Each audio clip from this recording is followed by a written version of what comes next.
Je parlais tout à l'heure d'un chorégraphe qui est probablement aussi dur pour lui-même qu'il l'est pour ses danseurs. On va pouvoir le vérifier. Je souhaite, parce qu'il va se sentir mal. C'est une immense vedette, non seulement ici sur la scène internationale. Édouard Locke, j'ai le plaisir d'accueillir Édouard. Il va venir nous rejoindre. Il va peut-être être obligé, c'est dommage d'ailleurs, de commencer en se défendant. Bonsoir, Édouard. Ça va bien? Bonsoir. Marie Laberge, Bonsoir, Édouard. qui a eu la bonne idée de t'inviter. Oui, je voulais pas non plus te mettre absolument dans le rôle du méchant, mais c'est vrai qu'il y a un Je suis habillé pour, en plus. Oui, hein. mauvais garçon. Il y a certains types de danse et certaines approches de la chorégraphie qui sont plus exigeantes, non seulement au plan mental, mais au plan physique, que d'autres. Et la tienne en est de celle-là. Je pense que la danse est une forme d'art qui est acoustique, donc dans un monde qui amplifie tout, il faut qu'elle arrive dans ce même monde à arriver à crier, à hurler et à avoir un volume similaire à ce qui peut se faire au niveau électronique. Donc, pour arriver à être au même niveau, il faut qu'elle amplifie d'une manière plus extrême. Après tout, c'est un art qui dépend encore sur des moyens qui sont naturels, des moyens non amplifiables. Et donc, quand je pense qu'on représente comme des créatures qui sont extrêmes, comme nous, je pense que le monde intérieur qui nous habite n'est pas un monde qui est calme, n'est pas un monde qui est posé et intellectuel. Ça prend vraiment le potentiel d'extérioriser cette passion et ce danger intérieur avec une forme d'expression qui lui est vouée. Donc, finalement, la danse que tu crées maintenant, elle est très cohérente et logique avec l'époque dans laquelle on vit, comme les tutus et les grands signes dont parlait Marie tout à l'heure étaient cohérents avec l'époque romantique. Je pense que la danse, à travers sa non-verbalité, doit quand même réagir à ce qui l'entoure, parce que c'est un monde qui est essentiellement passionnel à ce point-ci, avec peut-être des structures intellectuelles, mais sous-jacent à ces structures, c'est une réaction très passionnelle qu'on a à notre environnement. Je pense que la danse doit réagir à ça. Je vais revenir sur une des choses qu'évoquait Marie tout à l'heure, parce que c'est une question importante, même si on la prend... il ne faut pas la prendre à la légère. Est-ce qu'en créant, on pense à ce qui arrive au corps des danseurs et aux limites qu'il faut sans cesse repousser comme ça pour aller toujours plus haut, plus loin, plus fort? Vous savez, les danseurs ont une réputation de faire ce qu'on leur dit de faire, mais ce n'est pas vraiment une réputation qui est fondée, parce que c'est un art qui est non-verbal et on assume que si on ne parle pas, on n'a pas d'idée, on n'a pas en fait une philosophie personnelle. Mais en fait, ça prend une philosophie personnelle très précise pour endurer la dureté de la profession qu'ils choisissent. Vous savez, une philosophie qui s'exprime en mots, elle peut être gratifiante, il y a relativement peu d'efforts à dépenser pour l'exprimer, mais quand on rentre dans un studio et puis on demande au corps de faire des choses qui sont essentiellement très difficiles ou douloureuses, si on n'a pas une philosophie qui soutient cet effort, on ne dure pas longtemps. Donc, c'est des personnes qui savent très bien pourquoi ils font les choses qu'ils font, et donc, s'ils acceptent de le faire, c'est un choix qu'ils font eux-mêmes. Moi, je leur demande de coopérer dans ma gestuelle, mais j'ai aucune habilité de les forcer à faire ça. Mais tu leur demandes pas d'aller au-delà. Tu sais que leur ascèse personnelle va les porter à aller au-delà. Ça prend une fin de la part de l'interprète, c'est sûr. On peut lui proposer un texte, mais si le texte lui demande d'être extrême, on ne peut pas proposer à l'interprète d'être extrême. Ça doit venir de son désir d'avoir une relation intéressante et intime avec une série de personnes qu'il n'a jamais rencontrées auparavant, qui est le spectateur. Et je peux y aller? Ah, mais bien sûr, Marie. Parce que j'ai une question. Quand tu crées un mouvement ou une chorégraphie, est-ce que tu penses avant tout, tu passes par l'interprète qui va le faire ou tu pars tout seul, de ton monde à toi, ton univers qui est un corps dans l'espace ou un espace habité par des pulsions qui sont exprimées par des corps? Par où ça part? Je pense que la chorégraphie n'est pas un art qui peut exister dans l'abstrait. On travaille avec des personnes, on travaille avec des proportions, on travaille avec des personnalités. Donc, même si on a une philosophie de mouvement, dans une ligne plus générale, je pense qu'il faut l'adapter quand même à qui va l'interpréter. Et est-ce que la personne qui l'interprète peut te pousser à aller beaucoup plus loin, comme toi, tu la pousses à aller plus loin dans son ascèse? Absolument. Je pense qu'un bon interprète n'est jamais satisfait. Il te regarde de travers si tu lui donnes pas assez, il te regarde de travers si tu lui donnes trop. En fait, il apprécie jamais ce que tu fais. Regarde le pauvre homme malheureux. Comme créateur, non, c'est vrai. Comme créateur, devant un bon interprète, on ne sent jamais qu'on se satisfait. Mais finalement, bon, on s'habitue. Puis, Mais en dehors de cette terrible chose qui te... C'est dur, la vie. Ah oui, oui, c'est ça. Mais est-ce que, quand tu regardes, ça fait combien de chorégraphies que tu fais avec Louise Le Cavalier?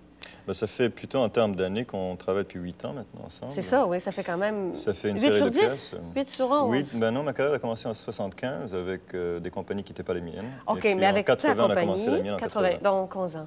C'est ça. 8 ans sur 11 ans. 8 ans sur 14 ans. Ce qui Ça fait... ne me rajeunit pas, ça. Ah, ben ça, Ben si oui. tu veux, on est toutes pareilles. Commencer à la On n'en parlera maternelle, pas, c'est pour ça. Je m'habille encore comme ça. Est-ce qu'on est proche d'atteindre la limite, Édouard, de ce qu'on peut demander au corps sur ce genre d'expression en danse et peut-être même aussi au public? Je ne sais pas, parce que jusqu'à maintenant, ils ont suivi. Les gens ont été surpris, parfois choqués, mais ont suivi. Est-ce qu'on retire sans arrêt la frontière?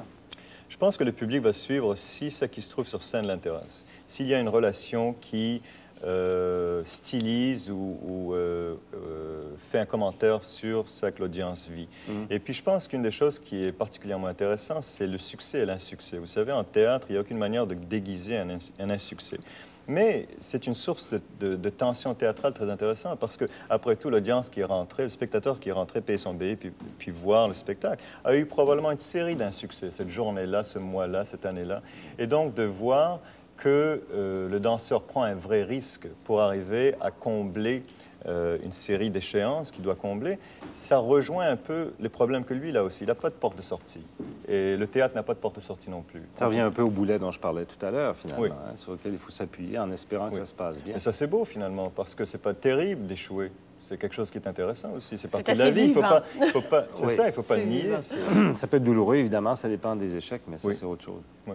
On a beaucoup parlé du travail que tu as fait avec Louise Lecavalier tout au cours de ces années, un travail que les vrais amateurs de danse ont eu l'occasion d'apprécier à plusieurs reprises. La compagnie La La La est de retour à Montréal dans le cadre du Festival de Nouvelle Danse pour 2 représentations. Impossible, évidemment, pour nous de passer à côté de la tentation de vous présenter, ne serait-ce que très brièvement, un aperçu de C'est Destroy, qui est la nouvelle production. Et pour accompagner Louise Lecavalier sur notre plateau ce soir, c'est le Néerlandais Benny Bartels qui va l'accompagner. It's everything around us. Then I'll take you away where nothing can get to us. Not anyone or anything. A place for us. Somewhere a place for us. Peace and quiet and open air. Wait for us somewhere. There's a time for us. Someday a time for us. Time together with time to spare. Time to look, time to care. Someday, Somewhere we'll find a new way of living. we'll find a way of forgiving.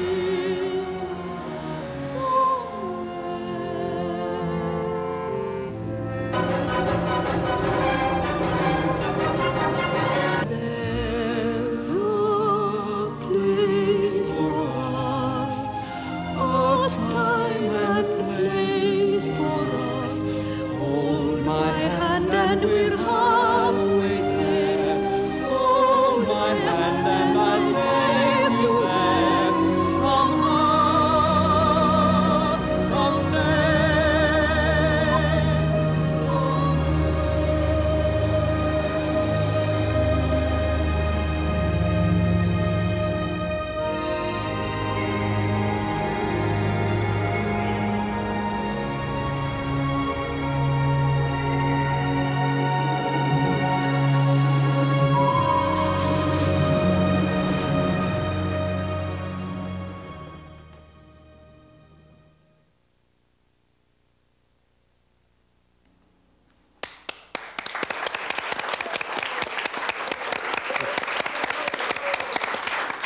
Benny Bartels et Louise Lecavalier. Alors, ça s'intitule C'est Destroy, Eddie. C'est à voir avec les corps de vos danseurs ou...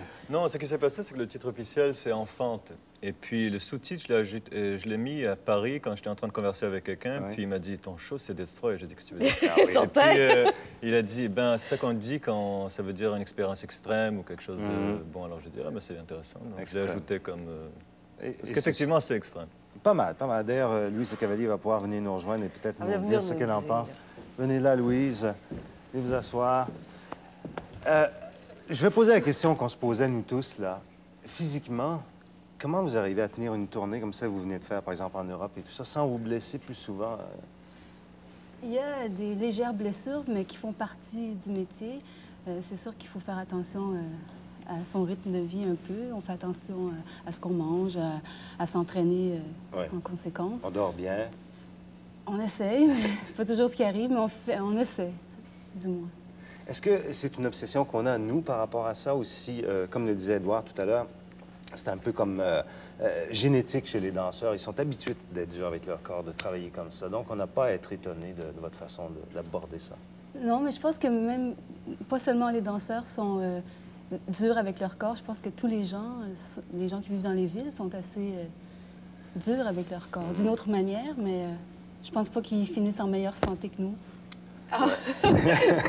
Non, en tout cas, ils ne sont pas en aussi bonne forme, mais il reste quand même le souci de le conserver, de le pousser à aller toujours plus loin. Ça, c'est un souci qui demande... à un moment donné, on disait que c'était de l'armée. Je ne sais pas si c'est toi ou si c'est toi qui disais que faire de la danse, c'était presque être dans l'armée, c'est-à-dire qu'il y a vraiment il y a plus qu'une rigueur, il y a plus qu'une discipline, il y a une exigence interne, morale, presque spirituelle. Il faut atteindre un degré de perfection, comme pousser toujours la limite.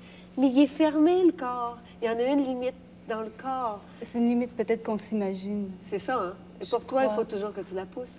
Oui, oui. Oui, et dans ta carrière, quand tu as commencé, tu pensais aller plus loin que Célestroy? Ou tu pensais jamais déjà arriver là? Je pensais jamais faire ça parce que je trouvais que je pourrais même pas arriver à faire assez pour que ça vaille la peine. J'avais déjà des exigences tellement grandes en commençant que... Tu étais déjà tellement sévère? Peut-être parce que j'aimais tellement la danse. J'ai vu des spectacles de danse qui m'ont tellement fascinée. J'aimais tellement que j'avais pas envie de faire quelque chose qui était en dessous. Mais je veux même pas croire que je fais quelque chose qui est au-dessus. Mais déjà, j'avais respecté tellement ce que j'avais vu. Je voulais pas me présenter en faisant moins que le maximum que moi, je pouvais faire. Je sais pas, par rapport aux autres. Mais comment tu as fait pour commencer? C'est-à-dire que tu as vérifié vis-à-vis de toi-même jusqu'où tu pouvais aller? En faisant quoi? De la danse classique? Comment tu as fait? Non, j'ai commencé un peu par hasard. Des gens m'ont emmenée dans une compagnie de danse. Puis je m'y intéressais beaucoup sans penser que je pourrais faire quelque chose avec ça, jusqu'à ce que des gens m'offrent de travailler dans une compagnie. C'était pas vraiment ce que je pensais faire, parce que je pensais pas pouvoir le faire assez bien. Et puis, comment t'as continué? Oui, je me suis dit, pour m'amuser, OK, c'est pas sérieux, je peux encore perdre du temps un peu, parce que je suis pas obligée d'aller à l'université tout de suite, je suis pas obligée de vivre comme les autres humains tout de suite. Puis après, ça s'enchaîne. Jamais comme les autres humains, jamais.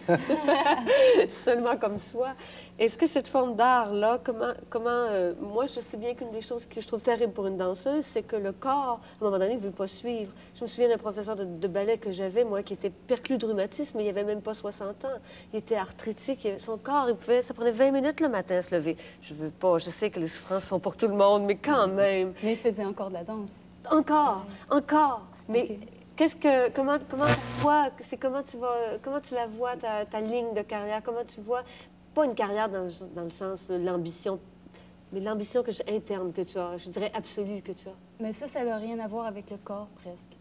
C'est comme ta tête et ton esprit, ton âme que tu essaies d'améliorer, d'agrandir ou d'ouvrir. Puis ça grandit. Moi, je pense que le corps, il grandit avec, d'une certaine manière. Peut-être pas d'une manière qu'on valorise énormément. On valorise plus les corps de 15 à 20 ans, qui sont supposément... C'est ça, la beauté qui est valorisée, mais je pense qu'il y a d'autres beautés dans... Ça n'a rien à voir avec des critères esthétiques de beauté. Ça a tout à voir avec le critère de beauté intérieure absolue. C'est ce que je pense. Ouais, est-ce que ça a changé là-dessus, Édouard, la perception? C'est vrai que les danseurs, autrefois, étaient toujours, relativement jeunes. S'ils se soignaient bien, arrivaient à rester jeunes longtemps. Qu'on peut maintenant imaginer que des danseurs travaillent autrement avec d'autres corps, des hommes et des femmes, par exemple, de 50 ans, qui vont sur scène arriver à faire des choses. Je pense, pas rien que c'est désirable, mais que je pense que c'est essentiel. Si la danse va commencer à rejoindre et s'intégrer dans notre société d'une manière plus étroite, il faut qu'elle commence aussi à créer des situations où l'audience peut s'identifier avec les personnes qui sont sur scène. Et la fascination qu'on a avec des corps parfaits et des corps jeunes, c'est pas nécessairement un futur fantastique à avoir. Je pense que le film et le théâtre a déjà créé des rôles qui vont plus pour des personnes âgées, d'autres pour des personnes qui le sont moins. Mais une fois que ce pas est pris dans la danse, ça va être aussi facile. Je pense aussi que c'est culturel, parce qu'il y a des danses Le flamenco, par exemple, j'ai vu des danseuses merveilleuses qui avaient 68, 70 ans, et je ne me suis pas dit, ils ont 70 ans, mon Dieu, qu'ils peuvent bien danser. J'ai dit, elle est fantastique. C'est après l'avoir rencontrée dans les loges que j'ai réalisé quel âge j'avais. La danse indienne étant une autre. Alors vraiment, la fascination avec la jeunesse et la danse, c'est une situation qui est vraiment culturelle et dans notre culture. Elle n'existe pas partout. Ça, c'est pas rassurant pour Louise. Ça veut dire qu'elle va continuer à se faire lancer un peu partout et à lancer les autres sur toutes les scènes du monde pendant encore 30 ans. C'est dur. C'est le fun. Oui, j'en doute pas 2 secondes. Il faut aimer ça avec passion. Merci beaucoup et bon séjour parmi nous. Je sais que vous êtes là pour 2 petites représentations, puis on remettra ça en janvier après, je pense, pour Montréal. On va venir en janvier quand même. Merci beaucoup de vous être du cadeau, parce qu'ils étaient quand même sur un décalage horaire, ces gens-là. Et dans des conditions pas toujours faciles. Évidemment, un studio de télé, ce n'est pas un plateau. Mais merci infiniment de l'avoir fait pour nous. Merci. Au revoir, Édouard.